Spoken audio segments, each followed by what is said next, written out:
നമസ്കാരം. ജയശങ്കർ, വല്ലവനാട് മാട്രിമോണിയൽ, ഒറ്റപ്പാലം. ഇന്ന് പറയാൻ പോകുന്ന പെൺകുട്ടി ഐശ്വര്യ രാധാകൃഷ്ണൻ. ചിത്തിര നക്ഷത്രം, 28 വയസ്സ്, 5'1" ഹൈറ്റ്, 59 kg വെയിറ്റ്.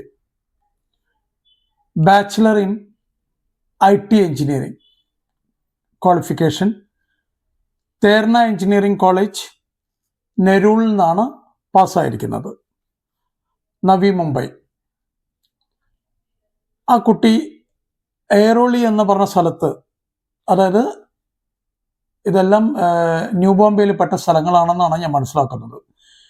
ഒരു പ്രശസ്തമായ പ്രൈവറ്റ് കമ്പനിയിലാണ് ആ കുട്ടി വർക്ക് ചെയ്യുന്നത്. അവർക്ക് ഒരു 12 ലക്ഷം രൂപയുടെ അടുത്ത് സാലറി ഉണ്ട്. അച്ഛൻ രാധാകൃഷ്ണൻ, ഒരു യങ്ങർ ബ്രദർ ഉണ്ട്.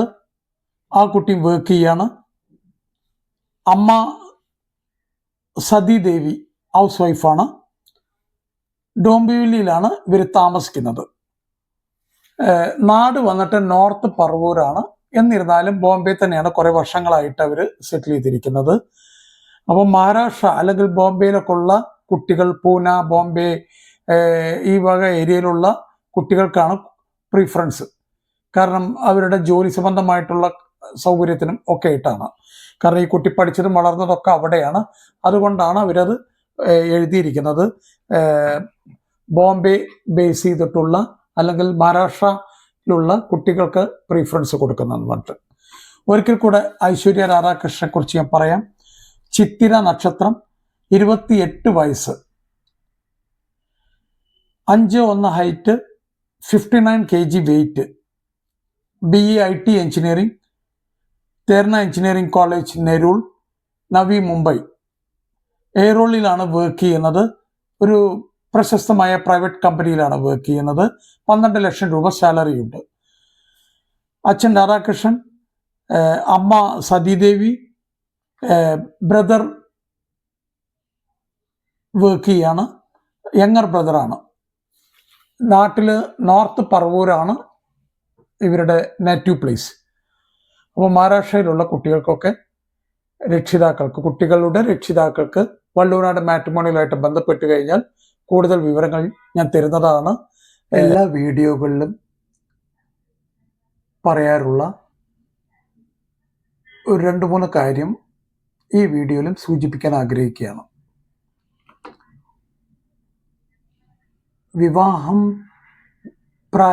വിവാഹപ്രായമെത്തിയ കുട്ടികൾ വീട്ടിൽ ഉണ്ടാവുന്ന അവസരത്തിൽ അച്ഛനമ്മമാർക്ക് വലിയ ടെൻഷനാണ്. ഇത് എങ്ങനെയൊക്കെ ഇനി മുന്നോട്ട് കൊണ്ടുപോകണം, ആരെ സമീപിക്കണം, ഏത് മാട്രിമോണിയൽ രജിസ്റ്റർ ചെയ്യണം, എന്തൊക്കെ പറയണം, എന്തൊക്കെ പറയണ്ട, ആകെ ഒരു വല്ലാത്ത ഒരു ടെൻഷനും കാര്യങ്ങളുമാണ്. അപ്പോൾ ഈ സാധാരണഗതിയിൽ ഉണ്ടാകുന്ന ഈ ടെൻഷനൊക്കെ എങ്ങനെ ഒന്ന് കുറയ്ക്കാം, അല്ലെങ്കിൽ ഇതിൻ്റെ പിന്നിലുള്ള കാര്യങ്ങൾ എങ്ങനെയൊക്കെയാണ് ഇത് നമ്മൾ ചെയ്യേണ്ടത് എന്നുള്ളതിനെക്കുറിച്ച് ഒരു 2-3 പോയിന്റുകൾ ഞാനിവിടെ പറയാം. ഒന്ന്, കുട്ടികളുമായി ആർക്കാണോ വിവാഹം നോക്കുന്നത് എങ്കിൽ ആ കുട്ടിയുമായി അച്ഛനമ്മമാർ നല്ലൊരു ഡിസ്കഷൻ വയ്ക്കുക.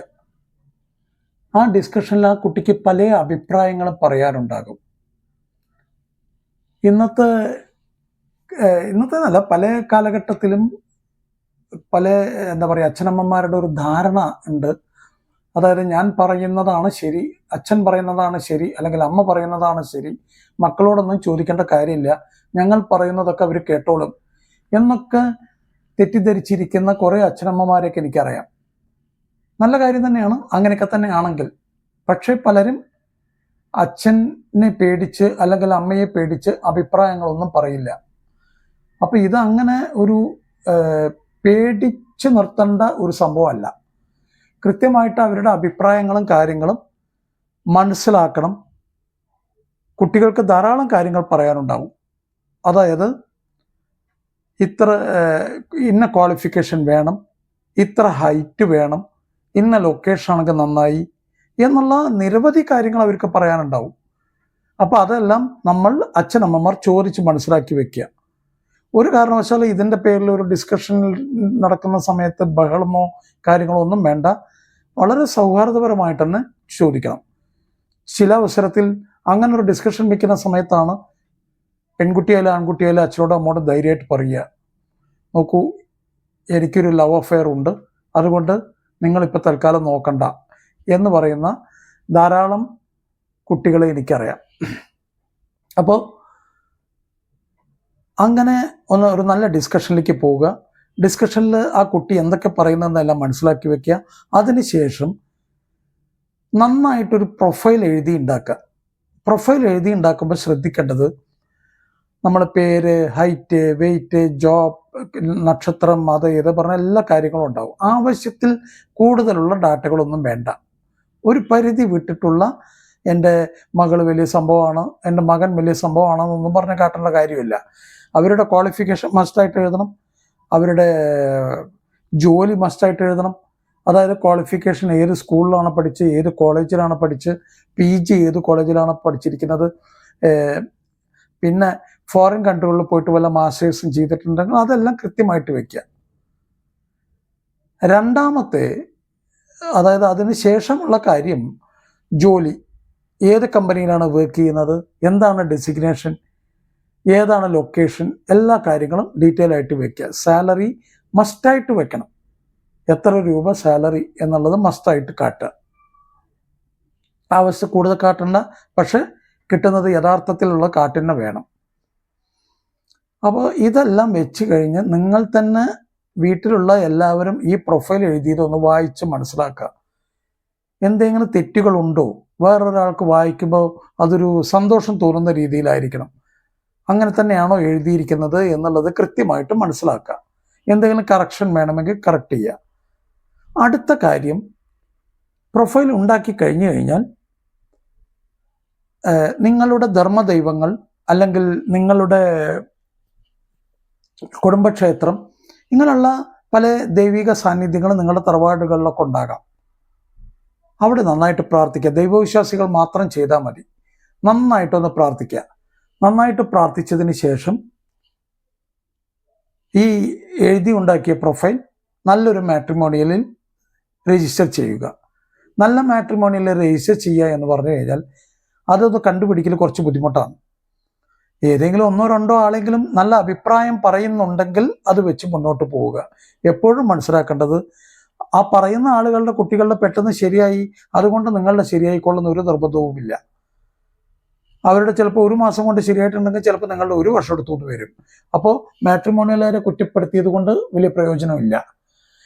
കൃത്യമായിട്ട് ഏത് മാട്രിമോണിയൽ ആയാലും കൃത്യമായിട്ട് കാര്യങ്ങൾ ചോദിച്ച് മനസ്സിലാക്കുക. എന്തൊക്കെയാണ് അവരുടെ ടേംസ് ആൻഡ് കണ്ടീഷൻസ്. അവർക്ക് കല്യാണം ശരിയായി കഴിഞ്ഞാൽ എൻഗേജ്മെന്റ് സമയത്ത് വല്ല പൈസയും ആവശ്യപ്പെടുമോ, അല്ലെങ്കിൽ രജിസ്ട്രേഷൻ സമയത്ത് എത്ര പൈസയാണ്, ഏകദേശം എത്ര പ്രൊഫൈലുകൾ തരാനുള്ള ചാൻസ് ഉണ്ട്. കാരണം അങ്ങനെ കൃത്യമായിട്ടൊന്നും അവർക്കും പറയാൻ പറ്റില്ല. അപ്പോൾ ഇതൊക്കെ ഒന്ന് ചോദിച്ച് മനസ്സിലാക്കുക. ഓരോരോ ഏജിനെ ഡിപ്പെൻഡ് ചെയ്യും ഈ പ്രൊഫൈലുകളും കാര്യങ്ങളൊക്കെ കിട്ടുന്നത്. അപ്പോൾ ഒരു വഴക്കുണ്ടാവരുത്. അതിന് വേണ്ടിയിട്ടാണ് ഈ വക കാര്യങ്ങൾ നേരത്തെ ചോദിക്കണം എന്ന് പറയണത്.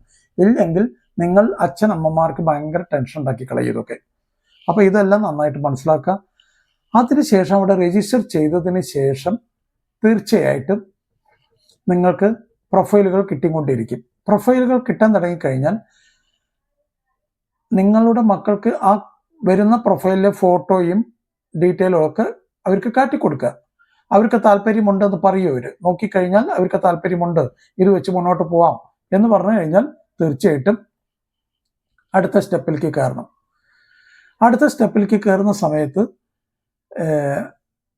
ആദ്യം ചെയ്യേണ്ടത് പെൺകുട്ടിയുടെയും ആൺകുട്ടിയുടെയും വാട്സാപ്പ് നമ്പറുകൾ എക്സ്ചേഞ്ച് ചെയ്യുക. ഒരു പ്രൈമറി ഡിസ്കഷൻ പാരൻസ് തമ്മിൽ നടത്തിയതിന് ശേഷം കൃത്യമായിട്ട് പറയുക, മക്കളൊന്ന് സംസാരിച്ചതിന് ശേഷം ബാക്കി കാര്യങ്ങൾ തീരുമാനിക്കാമെന്ന്. കൃത്യമായിട്ട് മക്കൾ സംസാരിക്കണം. ഇവ കാര്യങ്ങൾ നന്നായിട്ട് സംസാരിക്കണം.